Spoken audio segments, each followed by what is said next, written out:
નમસ્કાર ખેડૂત મિત્રો, મારું નામ છે અલ્કેશ પટેલ અને આપણી યુટ્યુબ ચેનલ છે ખેતીની વાત મારું ગુજરાત. આપણી દુકાનનું નામ છે Hindustan agro seeds Kalavad, proper Kalavad, તાલુકો કાલાવડ, જિલ્લો જામનગર. મિત્રો તો મિત્રો આજરોજ તારીખ થઈ છે 2/12/2024. તો આજે આપણે વાત કરવાની છે કે જીરાના પાકમાં પ્રથમ છંટકાવ દવાનો શું કરશો, શું જરૂરિયાત છે અત્યારે, એના વિશે ચોક્કસથી માહિતી આપશું મિત્રો. તો સર્વપ્રથમ તમામ મિત્રોને વિનંતી છે કે આપણી ચેનલને નવા હોય આપણી ચેનલની અંદર તો સબસ્ક્રાઇબ કરો, બીજા ગ્રુપમાં શેર કરો અને ઓલ ઉપર ક્લિક કરો, જેથી કરીને કાયમે દરરોજ ખેતીલક્ષી અવનવી માહિતી, સચોટ માહિતી આપણા સુધી પહોંચતી રહે મિત્રો. તો મિત્રો વિડીયોની શરૂઆત કરશું આપણે કે જીરાના પાકના વાવેતર આગોતરા જેને થઈ ગયા છે અને ઉગાવા સારા લીધા છે એમાં પ્રથમ છંટકાવની જરૂરિયાત જોવા મળી રહી છે. તો ક્યાંક ને ક્યાંક નોર્મલ સુકારાના પ્રશ્નો પણ જોવા મળી રહ્યા છે. તો એના વિશે આપણે થોડીક ચર્ચા કરશું મિત્રો. આજે જીરાના પાકમાં તમે પ્રથમ છંટકાવ કરવા જઈ રહ્યા છો મિત્રો, તો તમારે પહેલા તો એની અંદર ખાસ કાળજી એ રાખવાની છે કે નિંદામણ મુક્ત એની અંદર જે છે મગફળીનો પાક કરેલો હોય અને એની અંદર જીરું વાવ્યું છે, તો એમાં જે મગફળી ઉગી નીકળી છે જેને આપણે અરોડા કહીએ, એ બને એટલું વહેલી તકે એને સાફ કરવાનું, એને કાઢવાનું, એને નિંદામણ કરવાની કોશિશ કરવી, જેના કારણે તમારા જે જીરાનો પાક ઉગી રહ્યો છે એને રોગ જીવાતનું એની ઉપર એટક થાય નહીં અને તમારે જે છે સુકારાના પ્રશ્નો લાગે એ લાગશે નહીં. શું કામ? એને કે તમે મગફળીના અરોડા હશે તો એની અંદર અત્યારે સફેદ માખી છે, તુસિયા છે, આ પ્રમાણના એટક હેવી જોવા મળશે. તમે છોડું હલાવશો તો આખું એની અંદરથી અસંખ્ય જીવાતો ઉડશે. હવે એ જીવાતો બધી જે છે જીરું જે ઉગી નીકળતું હોય એમાંથી રસ ચૂસી લે, એટલા માટે જીરું જે છે જીરાનો છોડ જે છે એ સુકાઈ જાય છે. આ પ્રશ્નો ઘણા બધા મિત્રોને જોવા મળે છે. તો આ પ્રશ્ન ન થાય એ માટે બને એટલું શક્ય હોય તો વહેલી તકે નિંદામણ કરવું ખાસ જરૂરી છે. અને જો અત્યારે શક્ય ન હોય, 4-5 દિવસ વાર લાગે એમ હોય, તો એના વિશે પણ હું તમને થોડીક ચર્ચા કરી દઉં. તો આપણે શું દવાનો છંટકાવ કરશું મિત્રો. તો સર્વપ્રથમ જેને કોઈ પ્રશ્ન જ નથી કે કોઈ નિંદામણ નથી, એને નોર્મલ છંટકાવ કરવો છે, તો એના વિશે હું તમને ચર્ચા કરી દઉં. તો પહેલા આપણે લેવાનું છે હિટસેલ, કોઈ પણ કંપનીનું પ્રોફેનો સાયપર ચાલશે, સુમિટોમોનો લ્યો તો પણ વાંધો નહીં, નાગાર્જુનનું પ્રોફેક્સ ઉપર છે, સિજન્ટાનું પોલિટ્રીન સી છે, કોઈ પણ પંપે 40 ml નો ડોઝ છે. સર્વપ્રથમ તમારે છંટકાવ આનાથી કરવાનો છે.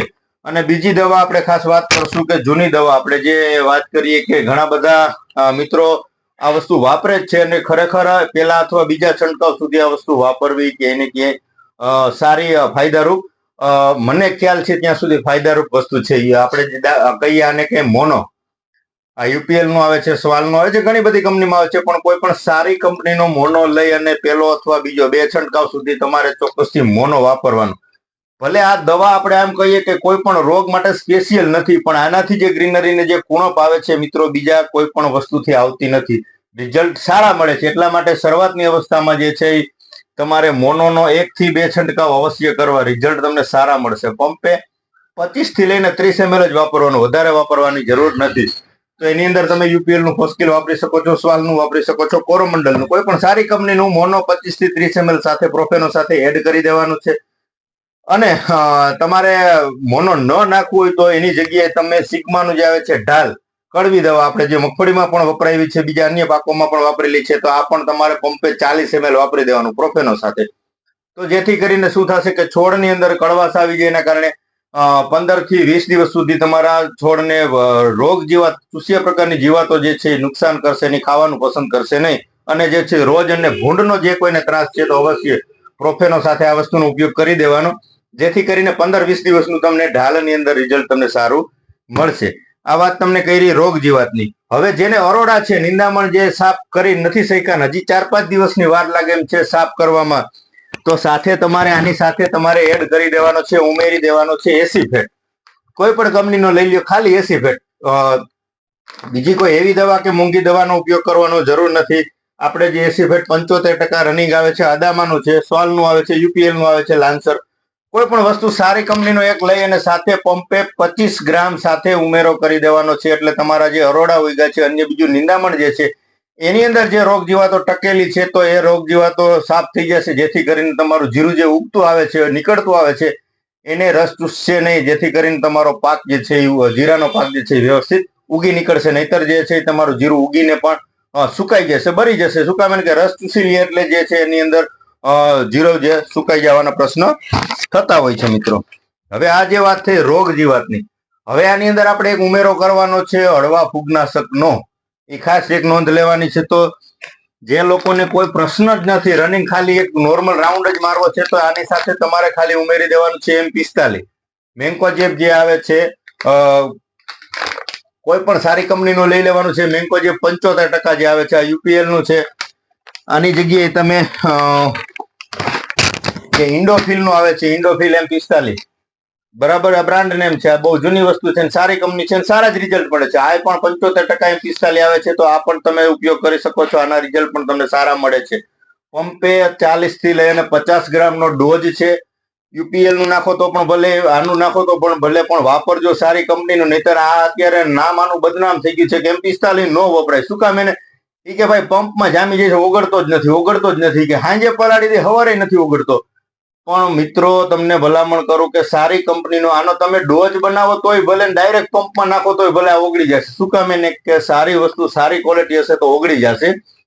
પણ શક્ય હોય ત્યાં સુધી ડોઝ જ બનાવવાનો, એટલે વધારે પ્રમાણમાં છૂટું પડી જાય, ઓગળી જાય, જેથી કરીને પંપમાં કોઈ જાતનો પ્રશ્ન નહીં થાય. તમે ડાયરેક્ટ પંપમાં પણ વાપરશો તો પણ પ્રશ્ન તો નથી જ થવાનો, પણ તમે ડોઝ બનાવશો તો રિઝલ્ટ તમને ક્યાંય ને ક્યાંય સારું મળશે ને ઓગળી જશે, પલળી જશે, એટલે પરફોર્મન્સ સારું મળશે. પણ લોકલ કંપનીમાં મિત્રોને ભલામણ છે કે ખેડૂતોને પણ ન આપતા દુકાનદારો, અને દુકાનદારો ભાઈ ખેડૂતોને પણ વિનંતી છે કે સારી પ્રોડક્ટ, સારી કંપનીનું M45 વાપરજો, નહીતર પંપ પતી જાય છે. એમ કહીએ ને તો પંપ આખા જામ થઈ જાય છે, ચોટી જાય છે, ને રિઝલ્ટ કાંઈ મળતા નથી. તો આ પ્રકારે સારી કંપનીનું UPL નું છે, ઇન્ડોફિલ નું છે, ઘણી બધી કંપનીના આવે છે.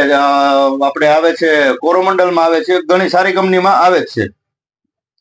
તો અત્યારે તમને વાત કરી કે M45 છે, પ્રોફેનો છે, મોનો છે, અથવા ઢાલ છે. આ મુજબનો રોગ માટે અને ફૂગ માટે જેને આપણે વાત કરી. હવે જેને સુકારાની શરૂઆત થઈ ગઈ છે, નોર્મલ જેને સુકારાનો પ્રશ્ન જોવા મળી રહ્યો છે, તો એના માટે શું કરશું? તો જેને સુકારાનો પ્રશ્ન હોય એને તમારે M45 નથી નાખવાનું. આની ખાલી પ્રોફેનો વાપરવાનું છે, મોનો વાપરવાનું છે, અને સાથે વાપરી દેવાનું છે ટ્રીડિયમ. UPL કંપનીનો આવે છે ટ્રીડિયમ. પંપે 40 ગ્રામનો ડોઝ છે. ટેકનિકલ આની અંદર આવે છે. એઝોસ્ટ્રોબિન 4.7% આવે છે. મેન્કોજેબ આવી જાય છે 59.7%, અને ટેબુકોનાઝોલ આવી જાય છે 5.6% WG ફોર્મમાં. તો આ તમે 3 ટેકનિકલ એક સાથે આવે છે. સુકારામાં આના સારા રિઝલ્ટ મળશે, પણ જેને લીલા સુકારા અથવા પીળા સુકારાનો પ્રશ્ન જોવા મળતો હોય એને વાપરી દેવાનું છે. ક્યાંક એકલ દોકલ છોડવા સુકાવાની શરૂઆત થઈ ગઈ હોય તો મેન્કોજેબની જગ્યાએ તમારે ચોક્કસથી ટ્રીડિયમ વાપરી દેજો, એટલે તમારો જે સુકારાનો પ્રશ્ન છે ત્યાં ને ત્યાં બ્રેક થઈ જશે. સાથે તમે પ્રોફેનો અથવા મોનો એડ કરી શકો છો, એનો કોઈ પ્રશ્ન નથી.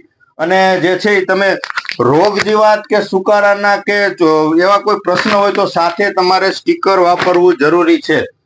અત્યારે રોગ જીવાત ન હોય, નોર્મલ એટેક હોય તો કાંઈ વાંધો નહીં, એકાદો રાઉન્ડ, એકાદ છંટકાવ તમે ન વાપરો, પણ જેને સુકારાના પ્રશ્ન છે એને સ્ટીકર વાપરી દેવું ખૂબ જરૂરી છે. સ્ટીકરમાં તો ઘણી બધી બ્રાન્ડ આવે છે, પણ આ કંઈક અલગ છે. આ ઠાર કે ઝાકર કે છોડની અંદર રહેવા દેતું, લાગવા દેતું નથી. એટલે આના ઉપયોગનો જો વાર છે જીરામાં.